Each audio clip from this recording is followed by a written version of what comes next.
하나님의 말씀은 역대상 4장 9절로 10절 말씀입니다. 역대상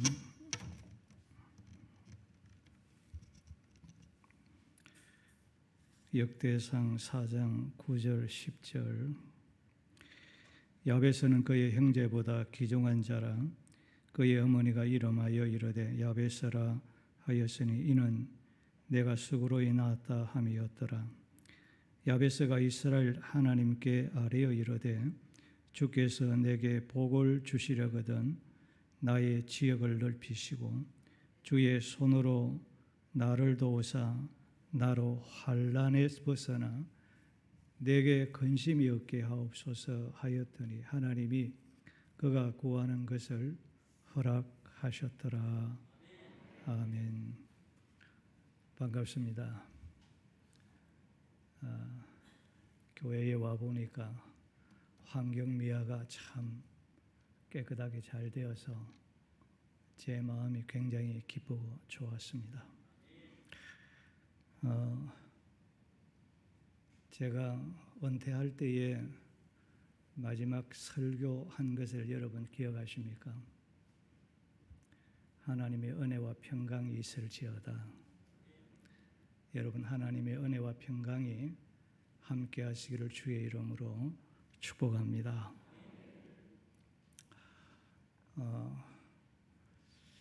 제가 이 마지막 설교를 이 말씀을 전했는데 또 목사님 위임식 오셔서 김철원 목사님이 여러분 본문 어디에 설교한 줄 아십니까?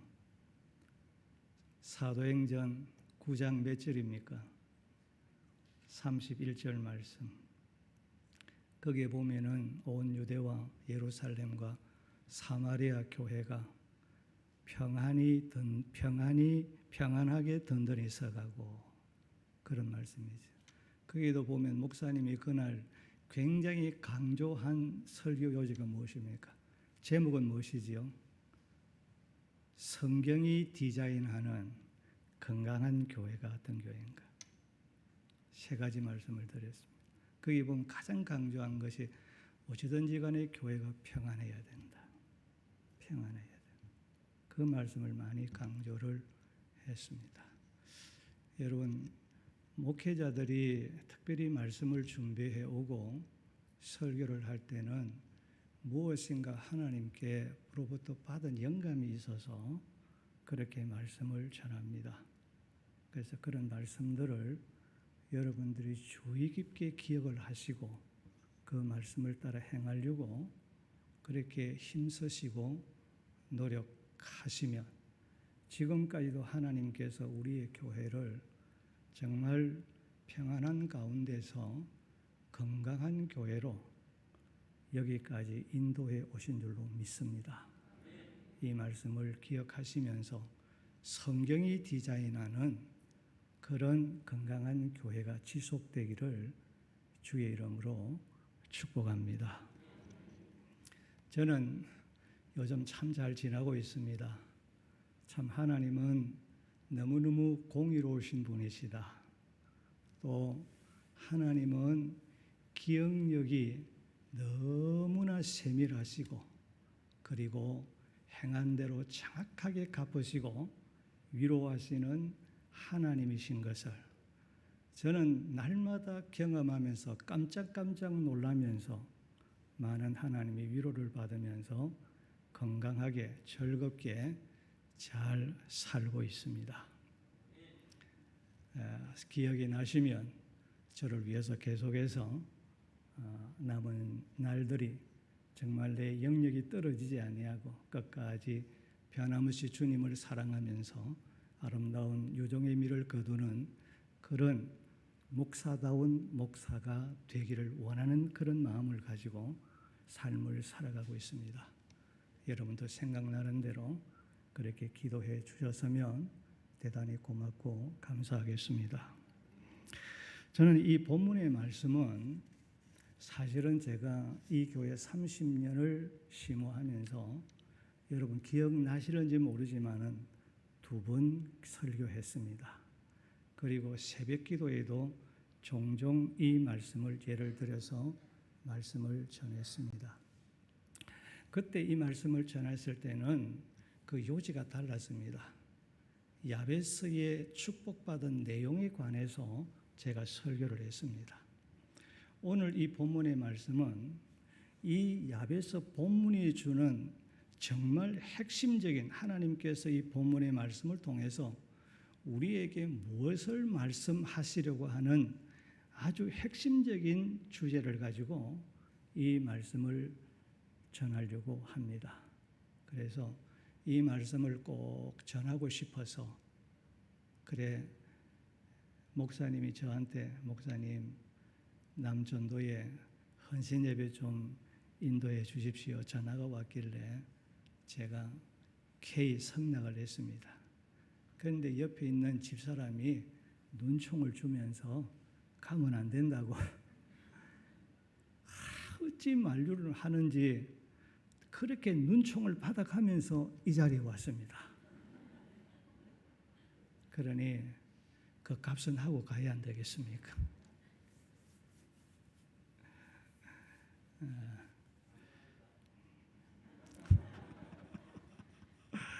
근데 사실은 이 말씀을 준비하면서 무려 한 40페이지까지가 되었습니다. 그런데 그거 다 전할 수는 없고 시간 되는 대로 마음 좀 푸근하게 먹으시고 그렇게 말씀을 들었으면 좋겠습니다. 바다에는 마이크를 좀 적게 소리 좀 줄여줬으면 좋겠습니다. 바다에는 10만 3천 종류의 조개들이 자라고 있다고 합니다. 그 가운데 진주를 만드는 조개는 약 1% 정도, 1,300 종류밖에 되지 않는다는 것입니다. 우리의 인생도 마찬가지입니다. 우리들이 이 세상을 살아가는 날 동안 언제나 좋은 날만 있으면, 기쁜 날만 있으면 얼마나 좋겠습니까? 사실은 그렇지 않다는 것입니다. 우리에게는 형통한 날도 있고 공고한 날도 있다고 말씀했습니다. 기쁘고 좋은 날이 있는가 하면, 그리고 고난과 슬픔의 밤도 있고 위기와 절망의 밤도 우리에게 있는 것입니다. 그런데 사람들 가운데는 고난의 아픔으로 말미암아 불평하고 원망함으로 말미암아 자신의 인생을 불행하게 만드는 사람이 있습니다. 어떤 사람은 고난과 아픔을 신앙적인 지혜로 잘 대처해서 영롱한 진주처럼 아름답고 존귀한 인생으로 역전시키는 사람도 있습니다. 오늘 본문에 나오는 야베스는 가난하고 보잘것없는 가정에서 불행하게 태어났습니다. 또한 야베스는 남다른 재능이나 능력도 없었습니다. 사람들 앞에 아무것도 자랑할 것이 없고 아무런 희망이 없는 그런 사람이었습니다. 이러한 그가 모든 악조건을 신앙으로 잘 대처해서 하나님께 복을 받고 많은 사람들에게 선한 영향력을 끼치는 귀중한 인생으로 역전시켰다라는 것입니다. 그렇습니다. 지금 우리나라는 종북 세력들에 의해서 나라가 사회주의로 바뀌어져 가고 있고, 잘못된 코로나 방역 정책으로 말미암아 나라의 경제가 폭망하였고, 민생이 파탄나고, 안보가 붕괴되고, 기업들이 일자리가 사라지고, 신앙의 자유를 탄압당하며 너무나도 힘들고 어려운 위기의 상황 가운데 저와 여러분이 살아가고 있습니다. 우리는 오늘의 고난과 공포와 붕괴와 불황의 위기는 우리의 힘으로, 저와 여러분의 능력으로는 어찌할 수가 없습니다. 그러나 오늘의 이러한 현실을 새로운 도약의 기회로 삼고 신앙적인 지혜로 대처하기만 한다면 야베스와 같이 하나님께 복을 받고 선한 영향력을 끼치는 귀중한 인생으로 역전시킬 수 있을 줄로 믿습니다. 자, 그러면 이 야베스는 어떤 사람일까? 역대상 1장부터 9장까지를 보면 아담부터 시작해서 500명이 넘는 유다 자손 사람들의 이름이 나열하고 있습니다. 특별히 본문에서 야베스에 대하여 기록하면서 그의 이름만 기록하지 아니하고 그가 어떤 사람인지를 짧게 소개하고 있습니다. 하나님께서 아담부터 유다 지파에 속한 그 수많은 사람들의 이름을 열거하면서 특별히 야베스에게 깊은 관심을 가지시고 그가 어떤 사람인지 본문에서 짧게 소개한 그 이유가 무엇인가라는 것입니다. 야베스를 통해서 우리에게 말씀하시고자 하시는 중요한 하나님의 메시지가 있다는 것입니다.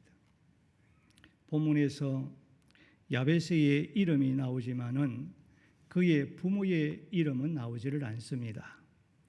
야베스는 사사 시대에 살았던 사람으로서 그의 어머니가 이름하여 이르되 야베스라 하였으니 이는 내가 수고로이 낳았다 함이었더라고 했습니다. 학자들은 야베스가 어머니의 난산으로 말미암아 장애자로 태어났을 것이라고 주장합니다. 그리고 유대인들은 몸에 장애가 있다는 것은 하나님의 저주를 받은 자로 생각을 하였습니다. 지금은 자녀들의 이름을 할아버지나 아니면 부모들이 서로 인원하거나 아니면 목사님에 의해서 이름을 짓기도 합니다. 유대인들은 자녀들의 이름을 반드시 아버지가 짓습니다. 왜냐하면 여자는 수에 속하지 않기 때문입니다. 그런데 야베스의 이름은 어머니가 지었다는 겁니다. 어머니가 아들의 이름을 지었다라는 것은 야베스는 아버지 없는 유복자로 태어났다라고 추측할 수가 있는 것입니다. 야베스의 어머니는 아들의 장래가 저주받은 장애자로 조롱받으며 불행한 삶을 살아갈 것을 생각할 때에 그 마음이 심히 아프고 괴로웠을 것입니다. 그래서 희망이 보이지 않는 아들의 이름을 야베스라고 지었습니다. 야베스라는 이름은 수고로이 낳았다, 애물단지, 슬픔, 고통이라는 뜻을 가지고 있습니다. 가난한 가정에서 어머니의 난산으로 고생하며 유복자로 태어난 야베스는 주변 사람들에게 상처가 되는 조롱의 말을 많이 들으면서 자랐을 것이라고 생각합니다. 그래서 야베스는 마음에 많은 상처를 받고 심히 괴로웠고 고통스러웠을 것입니다. 뿐만 아니라 야베스의 마음은 위축되었을 것이고 어두워졌을 것이고 원망과 불평이 가득할 수도 있었을 것입니다. 이러한 야베스의 삶과 인생에 대해서 오늘 본문에서 한마디로 압축하여 평가하기를 그의 형제보다 귀중한 자라, 그의 형제보다 귀중한 자라고 그렇게 성경은 평가하고 있는 것입니다. 여기서 귀중한 자다라고 하는 말은 단순히 귀중한 자라는 말이 아닙니다. 여기 귀중한 자라는 말은 실제적으로 재산이 많고 사회적으로 지위가 높고 강한 영향력이 있고 인격이나 삶이 훌륭해서 존경받는 훌륭한 지도자라고 하는 말인 것입니다. 야베스는 현실적으로 앞날에 소망이 보이지 않는 그런 극한 환경 가운데서 자랐습니다. 이러한 그가 자신의 인생을 존귀한 자로 바꾼 사람입니다.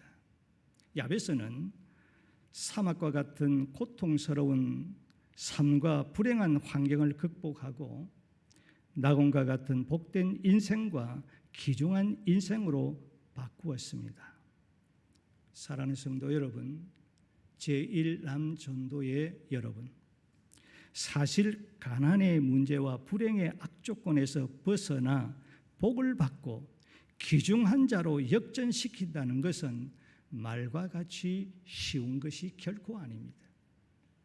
그런데 야베스는 어떻게 자신의 불행한 그 환경을 이겨내고 복된 사람으로, 복 있는 자로, 귀중한 인생으로 역전시킬 수 있었겠는가라는 것입니다. 야베스가 가난과 불행의 문제를 이겨내고 복된 자로 귀중한 인생으로 역전시킬 수 있었던 핵심적인 그 비결이 무엇이라고 오늘 본문에서 우리에게 가르쳐주고 있습니까? 우리 본문 한 10절을 함께 읽어보실까요? 본문 10절입니다. 다 함께.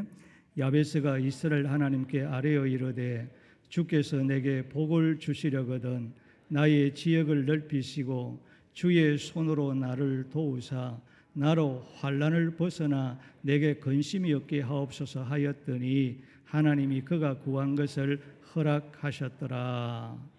야베스는 불행한 환경에서 희망이 보이지 않았고 절망할 수밖에 없는 그 현실 앞에서 숙명이라 운명이라고 생각하며 얼마든지 체험할 수가 있었습니다. 그리고 불만을 품고 하나님과 부모님의 탓으로 돌리고 얼마든지 원망하고 불평할 수도 있었습니다. 그런데 이 야베스는 자신의 처지, 자신의 상황, 자신의 형편을 숙명으로 운명으로 받아들이지를 않았다는 것입니다. 누구를 탓하거나 원망하거나 불평하지도 아니했습니다. 오늘 본문에 보면 이 야베스는 어떻게 했다고 말씀하고 있습니까? 하나님께 아뢰어 기도했다라고 했습니다. 하나님께 아뢰었다라고 말씀하고 있습니다. 하나님께서 야베스가 아뢰어 기도하는 것을 들으시고 그의 형제들보다도 귀중한 자로 바꾸어 주셨다라고 말씀하고 있는 것입니다. 사실 이 야베스의 삶과 환경을 보면, 야베스의 그 상황을 보면은 누구 하나 도움을 청할 사람이 없었습니다. 기대할 것도 없었습니다. 희망이 보이지 않았습니다. 절망하고 불평할 수밖에 없었습니다. 야베스는 아무런 희망이 없고 절망할 수밖에 없고 주저앉을 수밖에 없는 그런 고난의 자리에서 하나님께 아뢰어 기도함으로써 모든 문제의 악조건들을 다 이겨내었고 복되고 귀중한 인생으로 바뀌었던 것입니다. 야베스가 자신의 모든 고난의 문제를 극복하고 복의 인생으로, 복 있는 인생으로, 귀중한 사람으로 변화될 수 있었던 것은 바로 아뢰어 이르되라는 기도에 있었다는 말씀입니다. 따라합시다. 아뢰어 이르되, 아뢰어 이르되. 본문 10절을 보면 야베스가 이스라엘 하나님께 아뢰어 이르되라고 했습니다. 야베스가 하나님께 아뢰어 기도했다는 말입니다. 여기 아뢰어라고 하는 말은 히브리어로 카라라고 하는 단어입니다. 이 카라라고 하는 이 단어는 임신한 여인이 자식을 낳기 위해서 큰 소리로 부르짖는다라는 뜻을 가졌고, 심한 갈증으로 물을 달라고 힘을 다하여 애타게 절구하면서 부르짖는다라는 뜻을 가졌고, 다급하고 절박한 마음으로 간절하게 부르짖는다라고 하는 이런 의미를 가지고 있는 단어가 가라라고 하는, 부르짖는다라고 하는 의미인 것입니다. 야베스는 아무런 희망이 보이지 않는 그런 환경과 삶을 포기할 수밖에 없는 그런 절망의 자리에서 좌절하거나 불평하거나 원망하지를 않았습니다. 야베스는 해사라는 여인처럼 온 힘을 다하여 큰 소리로 목청을 돋우어서 하나님께 부르짖어 기도했다고 말씀합니다. 야베스는 심한 갈증을 느낀 사람처럼 절규하면서 부르짖어 기도했다는 말씀입니다. 야베스는 하나님께 복의 인생으로 바꾸어 달라고 해산하는 여인처럼 절규하면서 큰 소리로 부르짖어 기도함으로써 그의 가난과 불행의 그 모든 악조건들을 다 이겨내었습니다. 야베스는 부르짖어 기도함으로써 그가 구한 대로 응답을 받았고, 야베스는 부르짖어 기도함으로써 복받는 복의 인생이 되었고, 야베스는 부르짖어 기도함으로써 그의 형제들보다도 귀중한 존재가 되었다라고 성경은 말하고 있습니다. 다른 비결이 없었습니다. 아뢰어 기도함으로, 부르짖어 기도함으로. 그러면 야베스의 부르짖음은 어떤 기도이기에 하나님께서 그가 구하는 것을 허락하시고 응답하여 주셨습니까? 야베스가 부르짖는 기도의 시작은 주께서 내게 복을 주시려거든 이라는 말로 시작됩니다. 이 말은 오 하나님, 감탄사입니다. 오 하나님, 하나님은 내게 복을 주시기를 언약하신, 약속하신 복의 권원이시며 복의 원천이심을 내가 믿습니다 라는 말. 다시 말하면 하나님은 약속하신 대로 반드시 자기에게 복을 주시는 복의 권원, 복의 원천이심을 믿고 내가 부르짖어 기도합니다. 그렇습니다. 모든 복의 권한은, 모든 복의 원천은 하나님이신 줄로 믿습니다. 하나님이십니다. 모든 복은 하나님으로부터 시작되어지고 모든 복은 하나님으로부터 흘러나온다는 것입니다. 하나님이 우리의 복의 샘물이라는 것입니다. 그러므로 우리는 만복의 권한 하나님, 복의 권은 강림하사 찬송하게 하소서. 그렇게 우리가 찬송하지 않습니까? 그러니까 야베스는 복의 권은 되시고 전능의 하나님께서 약속하신 대로 반드시 문제를 해결해 주시며 복을 주신다는 것을 알았고 믿었고 확신했기 때문에 하나님께 부르짖어 기도했습니다. 그렇게 말하는 것입니다.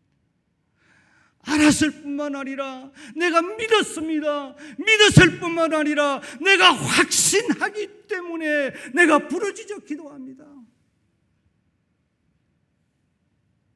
우리도 하나님이 나의 복의 샘물이 되시고 복의 원천이 되시고 복의 권원이 되시는 그 하나님이심을 아는 자리에 머무시 마시고 믿는 자리에까지 믿는 자리에까지만 믿지 마시고 그것을 확신한 자리에까지 나아가시기를 주의 이름으로 축복합니다. 확신할 때에 부르짖어 기도하는 기도가 나오는 것입니다. 확신해야 돼요. 야베스의 부르짖음은 믿음으로 간절히 기도한 것이었으므로 하나님께서 그가 구하는 것을 기쁘시게 다 받아들이시고 응답했다는 것입니다. 야베스는 믿음으로 부르짖어 기도함으로써 믿음대로 응답을 받은 것입니다. 믿음대로 응답을 받는 줄로 믿습니다. 부르짖는 믿음대로 응답을 받습니다. 그렇습니다. 어떤 사람은 조용하게 점잖게 하나님의 인격적인 하나님이신데 인격적으로 기도하지 무엇 때문에 큰 소리로 부르짖어 기도해야 합니까? 부르짖어 기도해야 하나님께서 들으십니까? 하나님이 기가 먹었습니까? 부르짖는 기도를 못마땅하게 여기는 그런 오늘 사람들이 너무너무 많다는 거예요. 물론 우리 하나님은 전지전능하신 분이시므로 구하지 않아도 우리에게 무엇이, 나에게 무엇이 있어야 하는지, 내가 지금 무엇이 필요한지, 무엇이 필요해서 하나님 앞에 나와서 기도하는지 미리 다 알고 있습니다. 전지전능하신 하나님은 우리들이 점잖게 기도하고 조용히 기도하고 묵상하며 기도해도 다 알아들으시고, 그리고 거기에 반응하시고 거기에 응답해 주시는 줄로 믿습니다. 그런데 우리가 이것을 몰라서 부르짖어 기도하는 것이 결코 아니라는 것입니다. 이것을 몰라서 우리가 부르짖어 기도해야 되는 것이 아니라는 것입니다.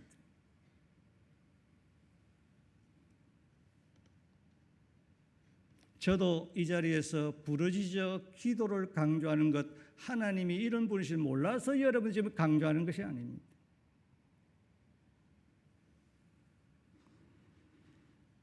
에스겔 36장 37절을 보면 주 여호와께서 이같이 말씀하셨느니라. 그래도 이스라엘 족속이 이같이 자기들에게 이루어 주기를 내게 구하여야 할지라. 내가 그들의 수요를 양떼같이 많아지게 하되. 이 말씀이 무슨 말이면, 하나님께서 너희들에게 앞으로 70년 후에는 바벨론 포로에서 해방되어 고국으로 돌아가게 할 것이다 라고 하는 앞에 약속을 하셨습니다. 내가 너희들에게 약속을 했지만은 너희들이 내게 이 약속의 말씀을 붙잡고 부르짖어 기도해야 그 약속이 이루어진다는 것입니다. 약속의 말씀을 부르짖고 그냥 조용히 기도하면 안 된다. 부르짖어 기도해라. 부르짖어 기도해야 이루어진다. 그래야 그 약속한 대로 너희들이 고향 고국으로 돌아가게 될 것이다. 또한 하나님께서 우리들에게 고난과 위기가 찾아올 때에 조용히 기도하지 말고 부르짖어 기도하라고 명령하셨고, 부르짖어 기도하면 응답해 주시겠다고 약속했습니다. 하나님이 부르짖어 기도하라고 명령하셨고 약속하셨습니다. 예레미야 29장 12절을 보면 바빌론 포로로 잡혀간 자기 백성들에게 너희가 내게 부르짖으며 내게 와서 기도하면 내가 너희들의 기도를 들을 것이요. 또한 예레미야 선지자가 시드기야 왕에게 회개하지 않으면 유대가 멸망할 것이라고 하나님의 뜻을 전달했습니다. 왕이 분개하여 예레미야 선지자를 시위대 뜰에 있는 토굴 감옥에 가두었습니다. 이때에 예루살렘 성이 바벨론 군대에 의해서 포위를 당하고 나라가 멸망당할 직전에 놓여 있었습니다. 예레미야 선지자는 토굴 감옥에 갇혀 언제 죽을는지, 나라가 곧 망하여 죽을 수밖에 없는 그런 절망의 위기 상황에 있을 때에 하나님의 음성이 예레미야 선지자에게 들렸습니다. 너는 내게 부르짖어라. 내가 네게 응답하겠고 네가 알지 못하는 크고 엄밀한 비밀을 네게 보이리라고 말씀하신 것입니다. 온 우주 만물을 말씀으로 창조하시고 자기의 선한 뜻대로 통치하시고 관리하시고 유지하시는 전능의 하나님께서 토굴에 갇혀 절망 가운데 힘을 잃고 있는 예레미야 선지자에게 하신 말씀이 무엇입니까? 너는 이 토굴 감옥에 갇혀서 절망하고 낙심하고 원망할 것이 아니라 너는 내게 부르짖어라. 부르짖어 기도해라 라는 말씀이었습니다. 환난과 고난 중에 부르짖어 기도하면 네가 토굴 감옥에서 낙심하고 탄식하고 원망하지 말고 너가 내게 부르짖어 기도하면 내가 네게 응답하겠고 라고 말씀하신 거예요. 그리고 부르짖어 기도하면 네가 알지 못하는 크고 엄밀한 일을 네게 보이리라 고까지 말씀하셨습니다. 여러분, 우리는 모르는 것이 너무 많습니다. 아는 것보다는 모르는 것이 너무 많습니다. 우리는 지식과 지혜가 부족해서 너무 몰라서 때로는 의심도 하기도 하고, 너무 몰라서 불안해지고 죄를 짓고 몰라서 실수하고 몰라서 실패할 때가 참 많습니다. 그런데 우리가 부르짖어 기도하면 우리들이 모르는 것과 우리들이 이해할 수 없는 것까지 가르쳐 주시고 보여주셔서 우리의 마음에 평안을 주실 뿐만 아니라 문제를 쉽게 해결해 주시겠다고 약속하신 것이에요. 이게 하나님께서 우리에게 말씀을 통하여 주신 말씀이에요. 시편 34편 6절을 보면 이 공고한 자가 부르짖음에 여호와께서 들으시고 그의 모든 환난에서 구원하셨도다. 공고한 때에 부르짖어 기도하면 하나님께서 그 공고한 자의 부르짖는 기도를 들으시고 그 공고한 자에서 구원해 주실 줄로 믿습니다. 시편 61편 1절에서는 하나님이여 나의 부르짖음을 들으시며 내 기도에 유의하소서라고 했습니다. 여기 유의하소서라고 하는 말은 하나님께서 들은 대로 행하기 위해서, 하나님은 부르짖어 기도한 것을 들으신 대로 응답하기 위해서 깊은 관심을 가지시고 귀담아 듣는다, 귀를 기울여 듣는다, 주의하여 듣는다라는 뜻입니다. 여러분, 하나님께서 자기 백성들의 부르짖는 기도에 대해서 어떤 관심을 가지고 있습니까? 부르짖는 그 기도를 들으시고 응답하기 위해서 귀담아 들으시고 귀를 기울여 들으시고 한 말씀도 놓치지 않고 우리 부르짖는 기도에 대해서 하나도 놓치지 않기 위해서 귀를 기울여 주의하여 듣고 계신다. 이런 하나님이십니다.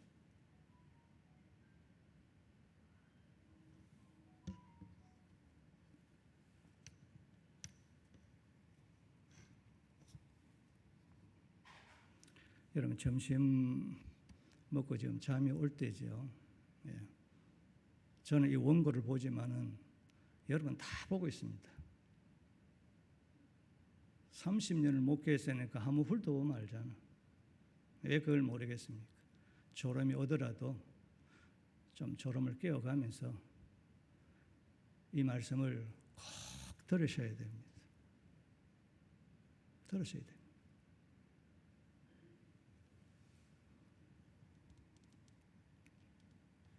하나님은 부르짖는 기도를 응답하기 위해서, 오늘 나의 부르짖는 기도를 응답하기 위해서 깊은 관심을 가지시고 귀담아 들으신다는 겁니다. 귀담아 들으신다는 겁니다.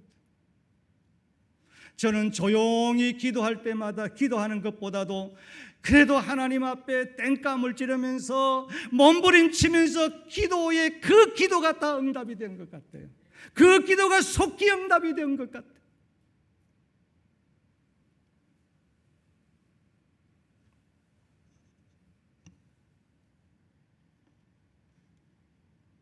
지금 그 기도 다 찾아먹고 있어요.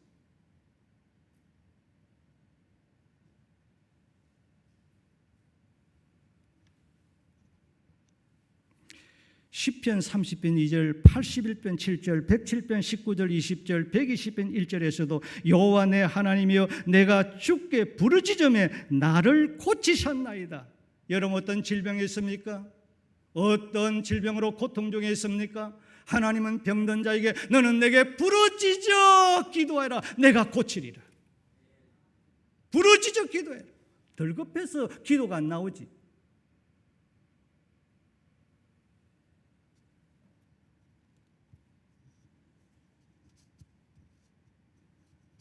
제가 허리 척추 터졌을 때 병원 그 화장실에 들어가서 제 혼자 눈물 콧물 흘리면서 이스기야를 생각하면서 부르짖어 기도했습니다. 그런데 하나님께서 하루하루 속히 하나님이 회복시켜 주시는데 그 의사도 놀라는 거예요.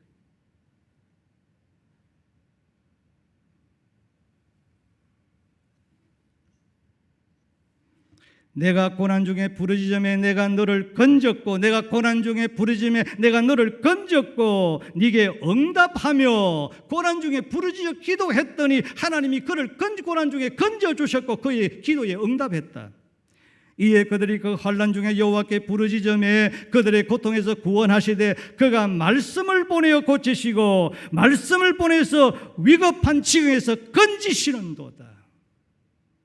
부르짖어 기도하면 말씀을 보내십니다. 말씀을 보내어서 말씀을 듣게 하시고 그 말씀으로 고치시는 줄로 믿습니다. 그 말씀으로 그 사람을 위경해서 구원해 주실 줄로 믿습니다. 말씀을 보내십니다. 부르짖어 기도하면 말씀을 보내십니다. 말씀으로 고치시고 말씀으로 그의 문제를 해결해 주시고 말씀으로 그를 그 공격에서 건져 구원해 주시는 거예요. 말씀으로 부르짖어 기도.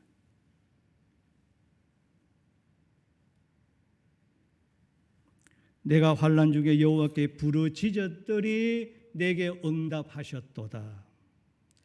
이스라엘 백성들이 홍해에서 수르 광야로 들어가 사흘 길을 걸었지만은 물을 얻지 못하고 마라에 도착을 했습니다.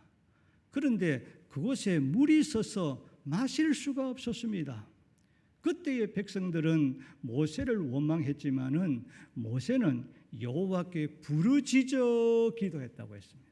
백성들은 하나님을 모세를 원망하고 불평했지만은 모세는 여호와께 부르짖어 기도했다고 했습니다. 하나님은 부르짖어 기도하는 모세에게 한 나무를 보여주었습니다. 여러분, 모세가 가기 전에도 그곳에 나무가 있었습니다. 부르짖어 기도하기 전에도 그곳에 나무가 있었습니다. 그런데 부르짖어 기도했더니 모세의 눈을 열어 나무를 보게 하셨고 그 나무를 물에 던지니 서서 먹지 못하던 그 물이 달게 되어서 문제를 해결되었다라는 것입니다. 그러니까 문제 해결이라는 것은 오늘 우리의 문제 해결이라는 것은 오늘 우리나라의 문제 해결이라는 것은 오늘 우리의 코로나의 이 문제 해결이라는 것은 멀리 있는 것이 아니라 우리의 가까이에 있다는 것입니다. 그것이 무엇입니까? 부르짖어 기도하는 데 있다는 겁니다. 부르짖어 기도하는 데 있습니다. 오늘 우리 한국교회가 부르짖어 기도하면 이 문제를 극복하고 해결해 줄로 믿습니다. 기도, 부르짖는 기도입니다.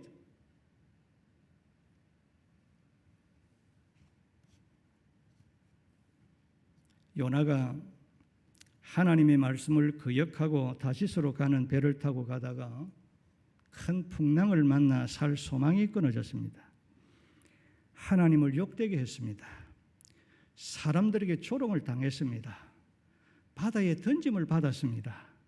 큰 물고기 뱃속에 들어가서 지옥의 고통과 절망의 고난을 당했습니다. 그때 요나는 어떻게 했습니까? 내가 받은 고난으로 말미암아 여호와께 불러 아뢰었더니 주께서 내게 대답하셨고 내가 서울의 뱃속에서 부르짖었더니 주께서 내 음성을 들으셨나이다 라고 고백했습니다. 하나님은 우리에게 고난과 위기와 절망과 고통이 있을 때에 조용히 묵상하면서 그렇게 기도하라고 말씀하고 있지 않습니다. 이 요나도 마찬가지입니다. 그런 절망의 이런 위기의 가운데 있을 때 조용히 묵상하며 기도하지를 않았습니다. 두렵고 고통스러운 고난과 절망과 위기가 찾아오면 하나님을 찾고 부르짖어 기도하라고 우리에게 말씀하고 있습니다. 부르짖어 기도하면 관심을 가지시고 부르짖어 기도하면 내 기도에 관심을 가지시고 교회를 위해서 부르짖어 기도하면 하나님은 우리의 교회에 관심을 가지시고 그 기도를 들으시며 응답하시며 도와주시고 역사해 주실 줄로 믿습니다. 그렇게 약속한 거예요. 예수님께서 마태복음 7장 7절 이하 11절에서 성도들이 어떻게 기도할 것인가에 대해서 말씀하고 있지 않습니까? 구하라, 찾으라, 두드리라, 그리하면 너에게 주실 것이요 찾아낼 것이요 열릴 것이니라고 말씀했습니다. 이 말씀은 기도의 절대 원리라고도 하고 기도의 황금률이라고도 합니다. 구하면 주실 것이요 찾으면 찾을 것 두드리면 열릴 것이라는 이 기도는 기도의 절대 원리입니다. 기도의 황금률입니다. 그러면 구하라, 찾으라, 문을 두드리라는 말은 무슨 말입니까? 기도할 때에 우리의 사정을 작은 소리로 아뢰어 기도하다가 점점 강도를 높여가면서 나중에는 부르짖어 간절하게 기도하라는 말입니다. 그렇게 기도하면 반드시 응답해 주실 것이요 더 좋은 것으로 응답해 주실 것이라고 약속하셨고, 우리 예수님도 생애에 어떻게 기도했습니까? 우리 예수님도 생애에 부르짖어 기도했습니다. 부르짖어 기도했습니다. 그렇습니다. 마태복음 10장 46절로 52절을 보면 예수님께서 제자들과 허다한 무리와 함께 여리고에서 나가실 때에 거지 맹인 바디메오가 길가에 앉았다가 나사렛 예수라는 말을 듣고 큰 소리로, 적은 소리가 아닙니다, 큰 소리로 다윗의 자손 예수여 나를 불쌍히 여기소서라고 부르짖었다라고 했습니다. 예수님께서 맹인 바디메오 부르짖는 소리를 듣고 머물러 서서 그를 부르시고 네게 무엇을 해주기를 원하느냐, 네 소원이 뭐냐 라고 물었습니다. 선생님이여 내가 보기를 원합니다. 선생님이여 내가 보기를 원합니다. 예수님께서 가라 네 믿음이 너를 구원하였느니라 하시니 그가 곧 보게 되어 예수를 길에서 따르니라고 말씀했습니다. 예수님은 이 말씀 속에서 예수님이 어디에 관심을 가지고 있습니까? 바디메오의 부르짖는 기도에 관심을 가지시고 바디메오 앞에 발걸음을 멈추었다는 것. 그리고는 네 소원이 뭐냐? 내게 한번 아뢰어봐라. 여러분, 바디메오에게 하신 이 예수님은 오늘 저와 여러분의 주님이신 줄로 믿습니다. 동일하게 역사하시고 동일하게 은혜를 베푸시고 동일하게 축복해 주시기를 원하시는, 동일하게 오늘도 우리의 소원을 들어주시기를 원하시는 주님이신 줄로 믿습니다. 그러면 우리가 해야 될 일이 뭡니까? 내가 해야 될 일이 무엇입니까? 오늘도 말씀으로 우리 앞을 지나가고 있습니다. 예수님은 오늘도 말씀으로 우리 앞에 지나가고 있습니다. 오늘 또 이 말씀을 붙들으시고 주여라고, 주여 나를 불쌍히 여겨 주옵소서. 나에게 이런 어려움이 있습니다. 나에게 이런 절망스러운 이런 공고한 일들이 있습니다. 내가 지금 이런 질병으로 고통 중에 있습니다. 이런 염려와 걱정들이 있습니다. 주님 나 좀 도와달라고 한번 부르짖어 보시기를 바랍니다. 주님은 그냥 내 앞으로 지나가지 않을 것입니다. 오늘 또 이 시간도 내 앞에 서서 주님은 그래 내가 너에게 뭘 도와줄고 네가 원하는 것이 뭐냐고 물으시고 오늘 나와 여러분의 믿음대로 하나님은 도와주시고 은혜를 베풀어 주실 줄로 믿습니다.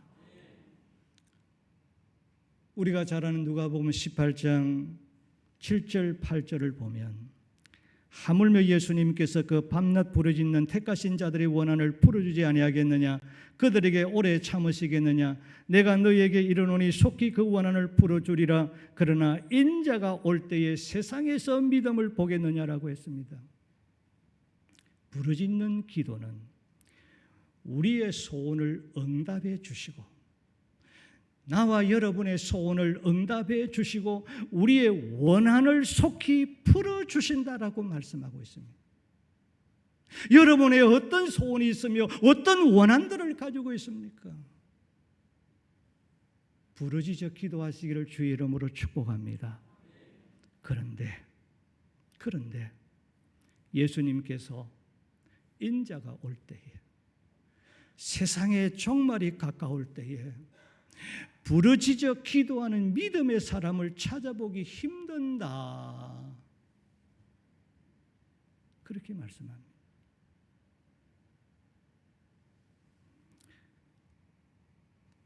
제가 몇 개월 동안 여러 주변 교회 새벽 기도회와 수요 예배에 참석해 보았습니다. 우리 교회보다 몇 배나 큰 교회도 가 보니까 새벽 기도회와 수요 예배에 나오는 그 교인들이 우리 교회 수밖에 되지를 않았습니다. 아니, 그보다 더 적었습니다. 기껏해야 20명, 30명 내외였습니다. 그런데 기도 시간에 성도들이 소리내어 기도하는 사람들이 없었습니다. 모두 한결같이 정막강산이었습니다. 교회가 아니었습니다.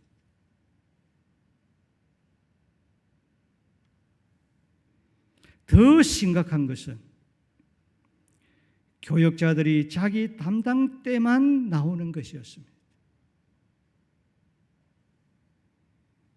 새벽 기도회와 수요 예배가 형식적이었고 의욕과 열정과 생명이 없었습니다.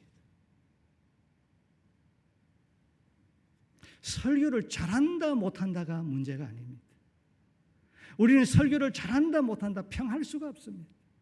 그런데 생명이 없더라, 의욕이 없다는 것, 열정이 없더라.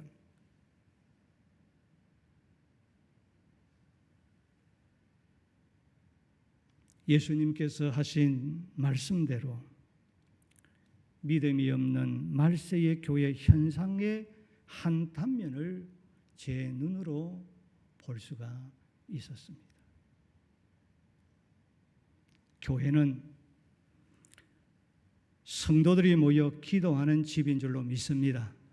만민이 모여서 기도하는 집입니다. 이 성전은, 이 교회는 저와 여러분들이 모여서 기도하는 집입니다. 기도하지 아니하면 이 성전이 뭐 필요하겠습니까? 아무런 의미 없지 않습니까?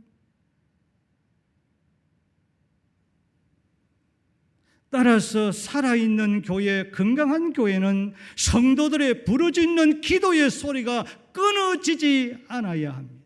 기도의 소리가 날마다 점점 커져가야 되고 높아져 가야 되는 것입니다. 그게 교회죠. 그게 살아있는 교회죠. 그게 살아있는 성도죠.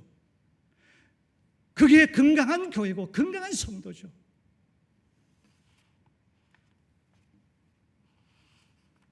그 이유가 무엇입니까? 그 이유가 뭐냐는 거예요. 부르짖는 기도는 하나님께서 요구하시는 기도이기 때문인 줄로 믿습니다. 하나님의 요구입니다. 부르짖는 기도는 하나님의 약속을 믿고 의지하는 믿음의 기도이기 때문인 것입니다. 부르짖는 기도는 믿음의 기도입니다. 부르짖는 기도는 하나님께서 기뻐하시는, 하나님이 좋아하시는 믿음의 기도이기 때문입니다. 부르짖는 기도는 하나님의 도우심만을 바라보고 나의 삶을 모두 하나님께 맡기는 기도이기 때문입니다. 부르짖는 기도는 하나님 밖에 의지할 분이 없다는 신앙의 고백이기 때문이요, 부르짖는 기도는 이 문제가 해결되지 않으면 안 된다는 간절한 기도이기 때문인 것입니다. E.M. 바운저는 간절함은 기도의 정수에 해당한다. 기도의 정수가 뭐냐? 부르짖는 기도다. 부르짖어 간절히 기도하는 것이다. 그렇게 말을 했고, 토마스 왓슨은 최고의 기도는 마음과 혀를 모두 사용하여 열렬히 간절하게 드리는 기도다. 그렇게 말하겠습니다. 최고의 기도가 뭐냐? 내 혀와 내 모든 것을 다 사용해서 간절하게 부르짖는 기도다.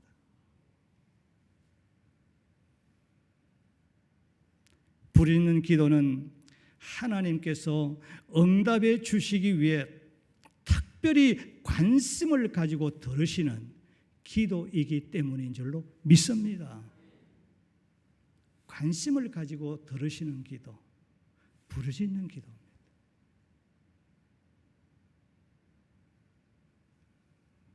그러므로 부르짖는 기도는 거절당할 수 없는 기도입니다. 우리의 부르짖는 기도는 하나님이 거절할 수 없는 기도입니다. 반드시 응답되는 능력 있는 기도인 줄로 믿습니다. 능력 있는 기도가 부르짖는 기도예요.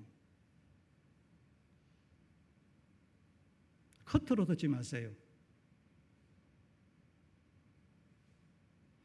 목사님 이 시간에 한 번쯤 왔다가 한번 지나가는 소리로 듣지 마세요. 저는 지나가는 소리 같으면 이 강단에 안 섰습니다. 허락을 안 했습니다. 할 수가 없었습니다. 자에게 강력하게 하나님이 주신 메시지가 있었기 때문이었습니다.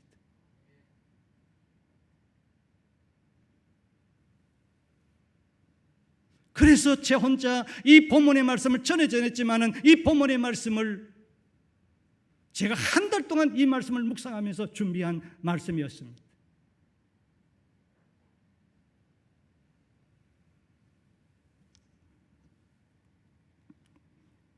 성도 여러분, 제1남조원도의 여러분, 오늘 우리들은 복을 받을 수밖에 없는, 은혜를 받을 수밖에 없는 모든 것을 다 알고 복을 받을 수 있는 모든 영적 요소들을 다 가지고 있습니다.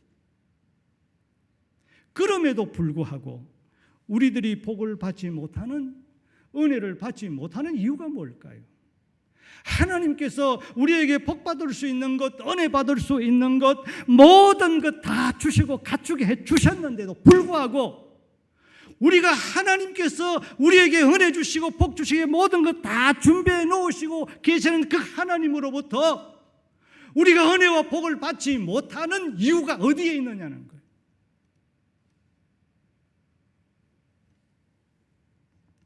우리들이 기도하기는 합니다. 기도하기는 하지만은 야베스처럼 복 주시는 하나님을 신뢰하고 은혜 주시는 그 하나님을 신뢰하고 부르짖어 기도하지 아니하기 때문이라는 거예요. 한번 돌이켜 한번 생각해 보십시오. 이 말이 틀렸는가? 틀렸는가?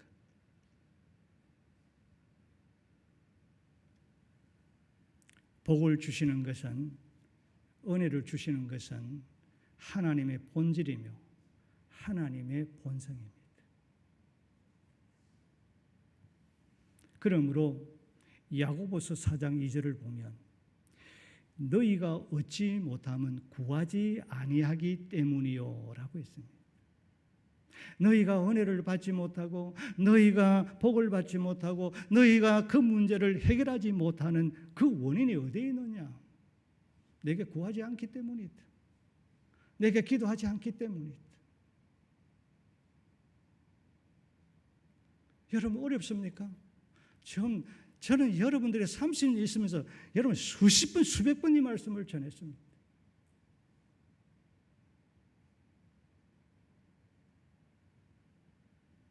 안 듣는다는 거죠. 안 믿는다는 거죠.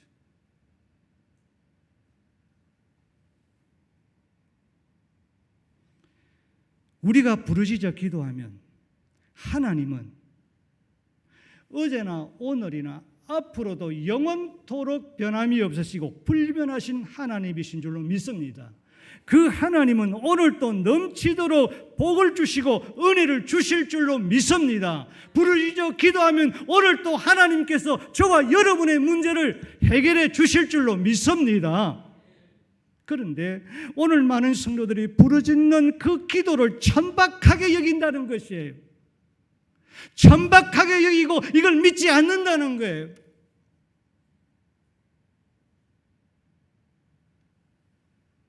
그래서 개인과 교회에서 부르짖는 기도가 점점 사라지고 있습니다. 그 이유가 무엇입니까? 힘들고 고통스럽고 답답함이 아직까지 없기 때문입니다. 안 답답하다는 거예요. 이만한 고통은 이겨낼 수 있다는 거예요. 이 정도 힘드는 것은 이겨낼 수 있다는 거예요.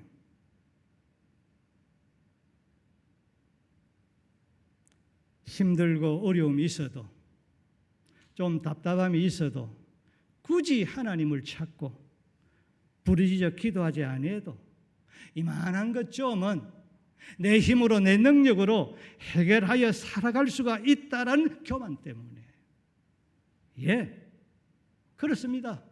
설령 내 힘으로 내 능력으로 해결할 수 있다고 할지라도 여러분 하나님을 찾고 그 하나님을 의지하고 그 하나님께 부르짖기만 하면 더 쉽게 더 빨리 해결해 주실 줄로 믿습니다. 이게 부르짖는 기도예요. 좀 덜 고생하고 조금만 힘쓰면 되는데 조금만 노력하면 되는데 조금만 믿으면 되는데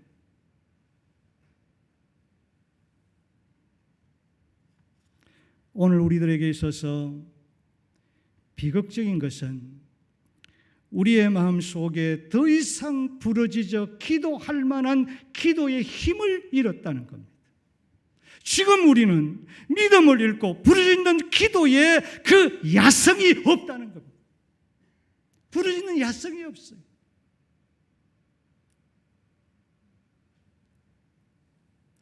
그래서 지금 기도원이나 교회나 개인에게 부르짖는 기도의 소리가 사라지고 있습니다.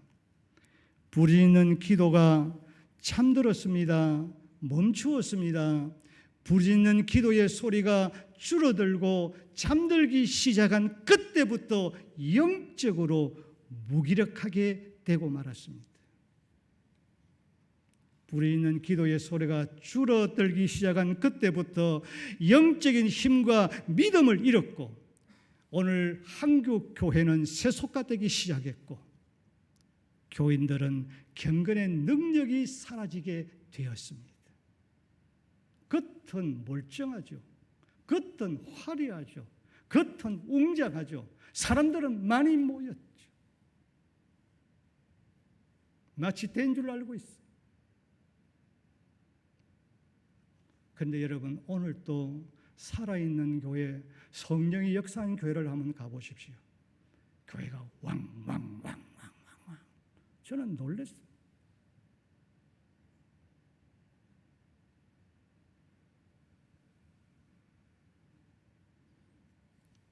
또한 코로나는 언제 끝날지 소망이 보이지 아니하고 지금 위드 코로나 시대라고 말하고 있지 않습니까? 코로나와 함께 가는 시대예요. 지금. 정식이 없습니다. 언제 끝날지 소망이 보이지 않고 경제적, 정치적, 사회적, 문화적, 신앙적인 위기로 고통하며 살아가고 있습니다. 우리는 지금 어떻게 해야 할 것인가? 어떻게 해야 될 것인가? 이스라엘 백성처럼 낙심하고 누구를 원망하고 불평해야 합니까? 아니면 조용히 묵상해야 합니까? 가당치 않는 소리입니다. 이거는 가당치 않는 소리예요. 소리가 나오지 아니하면 억지로라도 주여라고 소리를 내어서 부르짖어야 할 줄로 믿습니다. 그렇게 하다 보면 기도가 나오더라고요. 오늘 또 제가 기도가 안 나와서 이 중앙교회는 주일날은 새벽기도 안 하거든요. 원일교회는 목사님이 떠나서 없지만은 그래도 새벽기도를 하니까 장로님이 새벽기도 인도하시더라고요. 그 말씀을 저는 말씀이 무슨 말인지 난 모르겠고 그래도 기도는 해야 되겠기에 주여라고 억지라도 하다 보니까 기도가 터지는 거야. 기도가 되는 거예요. 억지라도 주여라고 부르짖으시기를 주의 이름으로 축복합니다. 그러다 보면 부르짖어 기도하게 되는 겁니다. 그러다 보면 하나님의 응답을 받고 하나님의 역사를 경험하게 되는 겁니다. 이야, 하나님이 나와 지금 역사하고 있구나.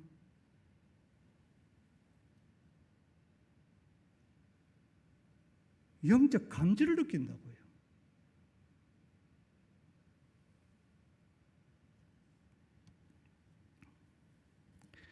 우리들을 실족하지 않도록 항상 도우시는 그 하나님을 신뢰하시고 저와 여러분의 필요한 것을 다 아시고 언제나 채워주시는 그 하나님을 바라보시고 야베스처럼 부르짖어 기도하시기를 주의 이름으로 축복합니다.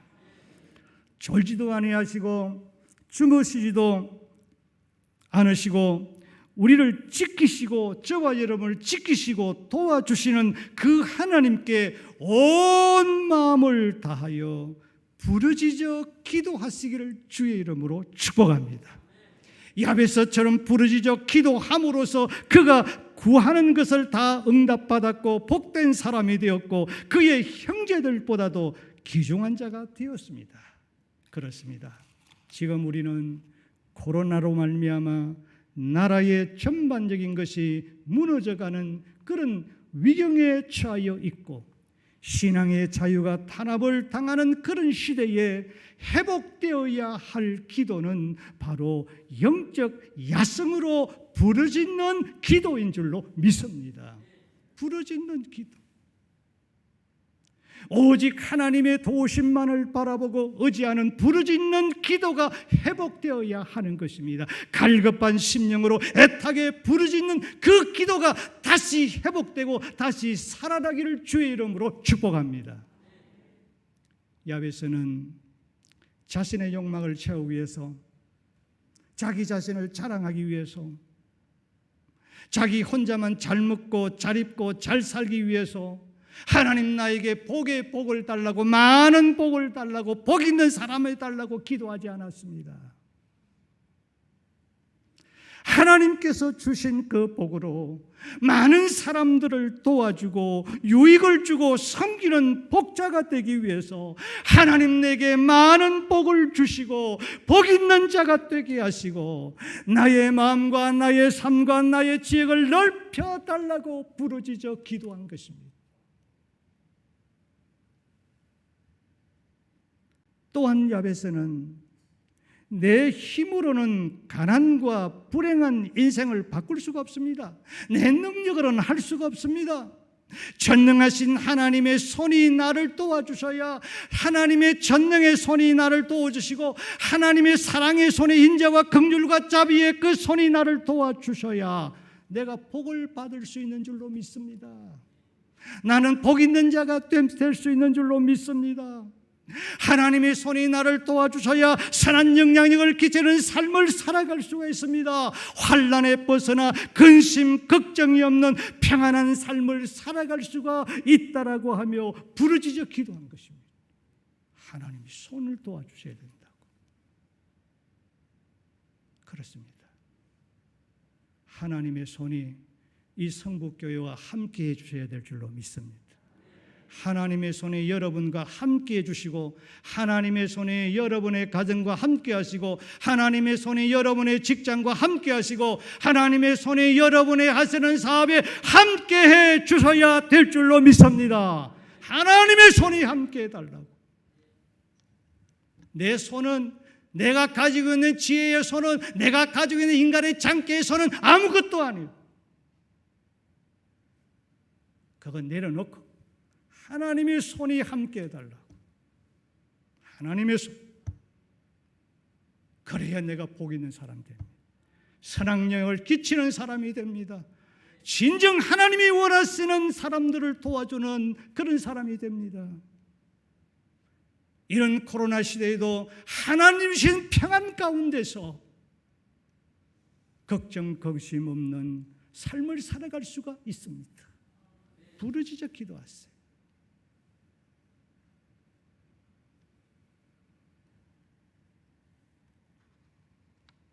성도 여러분, 제1여전도의 회원 여러분, 제1남전도의 회원 여러분, 오늘 본문이 우리에게 주는 핵심적인 교훈이 바로 여기 있습니다.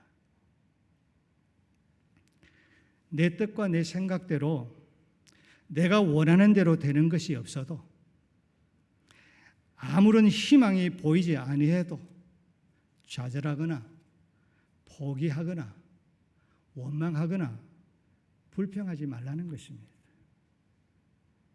오늘 우리는 이 코로나 시대에 어려움 당하는 성도들이 있는 줄로 믿습니다. 그러나 이것 때문에 원망하고 불평하고 좌절하고 낙심하지 말라는 것입니다. 내 생각대로 안 돼도 낙심하지 말라는 것입니다. 야베서처럼 부르짖어 기도하라는 것이 오늘 이 본문이 주는 핵심 요지인 것입니다. 따라합시다. 부르짖어 기도하자. 부르짖어 기도하자. 이쪽이 제일 소리가 작다. 이쪽에 연 소리 안 난다. 아까부터 마찬가지. 내가 한마디 하려고 하다가 내 말 안 난다. 다시 한번 부르짖어 기도하자. 부르짖어 기도하자. 그렇게 되겠습니까? 큰 소리로 부르짖어 기도하자. 그래. 부르짖어 기도하십시오. 야베서처럼 복의 권능 되시는 전능의 하나님을 신뢰하고 부르짖어 기도하는 것입니다. 부르짖어 기도하면 야베서처럼 문제를 극복하는 능력을 주시고 환난을 복으로 바꾸어 주실 줄로 믿습니다. 부르짖어 기도하면 존귀한 사람으로 존귀한 인생으로 변화시켜 주시고, 여러분 부르짖어 기도하면 누구든지 하나님의 큰 복을 받을 수 있고, 부르짖어 기도하면 삶의 기적을 체험할 수 있다는 것입니다. 그러므로 오늘 우리들에게 필요한 것은, 오늘 저와 여러분들에게 필요한 것은 부르짖어 기도하는 것입니다. 부르짖어 기도하는 것입니다. 야베스가 재산이 많고 그가 사회적으로 지위가 높고 강한 영향력이 있고 인격과 삶이 훌륭해서 존경받는 그 위대한 인물이 된 것은 바로 부르짖어 기도한 기도의 능력이었습니다. 부르짖는 기도의 능력이었단 말이에요. 다른 것 아니었습니다. 그 무슨 재주가 있어서 된 것 아닙니다. 아무것도 없는데 부르짖어 기도함으로, 이런 사회적으로 또는 많은 사람들에게 영향력을 끼치는 존경받는 복 있는 지도자가 된 거예요. 가난하고 보잘것없고 연약한 야베스의 위대한 능력은 무엇이었습니까? 부르짖어 기도한 것이었습니다. 부르짖는 기도였습니다. 왜냐하면 부르짖는 기도 그 자체가 믿음이요, 부르짖는 그 기도 그 자체가 능력인 줄로 믿습니다. 그게 능력이에요. 그게 실력입니다. 교회의 실력은 다른 데 있는 거 아닙니다. 부르짖는 기도에 있는 줄로 믿습니다. 기도에 있습니다. 그 기도가 부르짖는 기도에, 그 교회가 부르짖는 기도의 소리가 크냐 적으냐에 따라서 그 교회의 믿음의 실력이, 그 교회의 그 실력을 알 수가 있는 거예요.